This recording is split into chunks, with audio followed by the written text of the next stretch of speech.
বুঝলি? তুই পুরনো হয়ে গেছিস, আর পুরনো জিনিসের আদর থাকে না, তাই আদরের বৌমা আমি। তুই এইটা ভুলে গেছিস, পুরনো চাল ভাতে বাড়ে। বৌমা ছাড়া ছাড়া বলছি। মা আপনি আগে বলুন, আদরের বৌমাকে আমি না ও? হ্যাঁ মা, আপনি বলে দিন, এই বাড়ির আদরের বৌমা আমি। মা আপনি বসে বসে বলুন, দাঁড়িয়ে থাকলে আপনার কষ্ট হবে না। মা আমি আপনার জন্য শরবত করে নিয়ে আসছি। নিন মা। আরে তুইও না, মা কি নিজের হাতে খাবে নাকি? দে আমাকে দে। নিন মা খান। মা আপনি ভালো করে ভেবেচিন্তে দুদিন পরেই বলুন। আচ্ছা তোমাদের যা ইচ্ছা।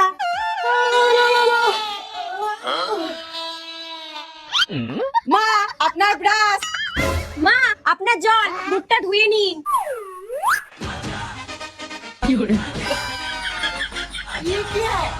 এই নিন মা আপনার চা। এই তুই জানিস না মা দুধ ছাড়া চা খায় না? এই নে এইবার দে। মা তাড়াতাড়ি খান, তারপরে আমি লুচি ভেজে দিচ্ছি। বাহ ব্যাপারটা তো খুব ভালো।